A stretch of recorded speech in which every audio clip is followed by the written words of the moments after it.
Hey everyone, this is Kirk here again at OptionAlpha.com. This is the members only video update for the weekend here.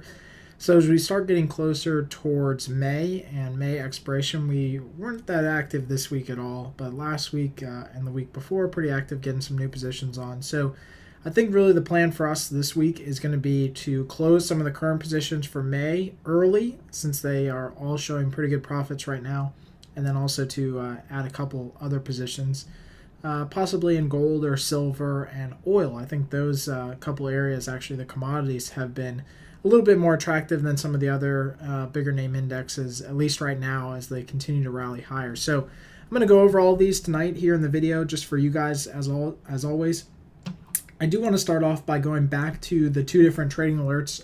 So we have the Google trade right now, which is the put spread 725, 720.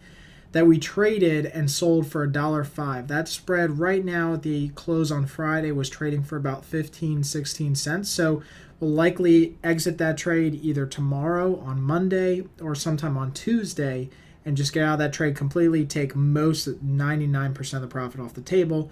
The little, 15 cents, 10 cents here is just going to be what's left for, possibly a huge move in volatility or something like that with 22 days to go till expiration. Same thing with the IWM trade that we currently have. So we put that 86.85 put spread on for about 15 cents. Not a huge credit, but right now the spread's trading for around 5 cents. So you could probably get that spread off for about 5 cents. Again, capturing a pretty decent profit. When we actually took in the trade, if you actually go down to the chart, the market had already moved lower, and the market now for IWM is clearly higher, but volatility hadn't really expanded that much over the period. So volatility was still fairly high, but it wasn't really too high to get a 20 cent, 25 cent credit on that spread. But we took the trade anyway. Ends up being a real nice winner. So again, we'll take that one off the table. The last one that we have on right now is UNG. And that's what I have up here on the chart, right on the Option Alpha platform. All the charts, obviously, for all these people who are new. We had quite a lot of new people this week. But all of the charts that I use in these videos are right here in the platform, so you can use them, you can tweak them, you can adjust them. They're really great tool for you guys.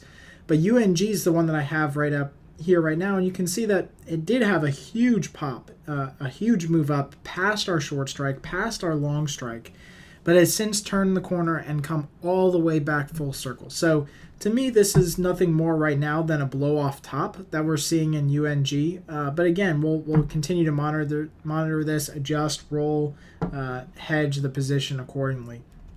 If we go back to some of the other ones that we were just talking about, like Google, so we traded Google down here around the bottom. Google's obviously had a nice move higher. IWM, same thing. You saw that chart on the trading alert. You can always go back and look at that. We traded IWM right down in this area when it was down around 90.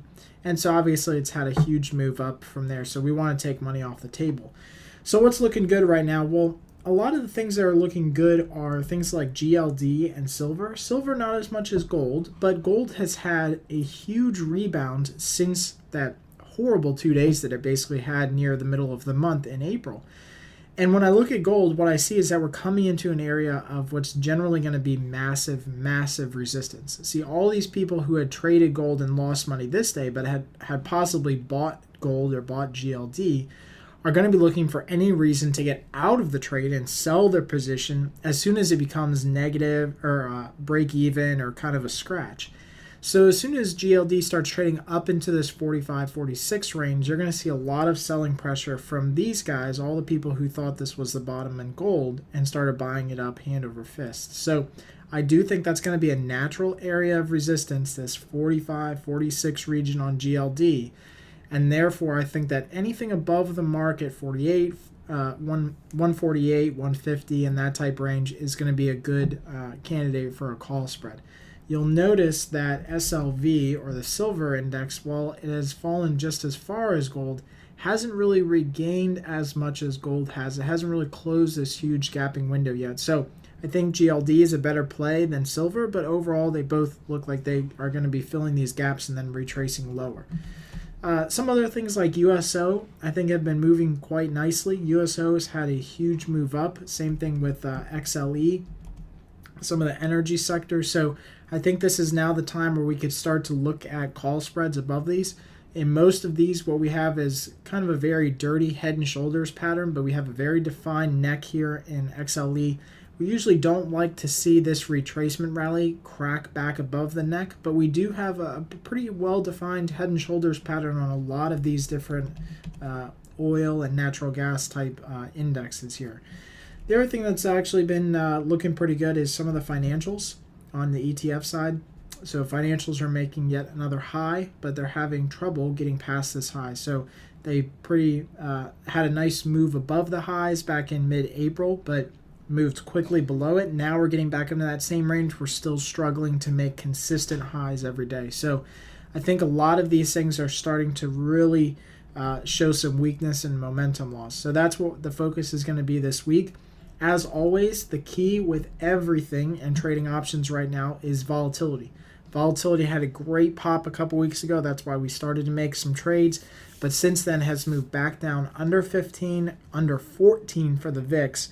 So really what we need is a little bit more volatility so these spreads expand, so that premiums expand, and that allows us to take in more premium with essentially less risk because we're taking a wider profit margin or a wider spread probability-wise. So that's really what I'm always looking out for. I don't like trading during these times down here where volatility is 13, 12 on the VIX. It just makes odds for the type of trading that we do very counterproductive. The odds are really against us with volatility and trading spreads. So when volatility pops, when we get back up around 16, 17, who knows if we even get back up around 20 anytime soon, then that's really when we want to start placing a lot of bets in the market. So as always, hope you guys enjoy these videos, and please email me with any questions or comments. Happy trading.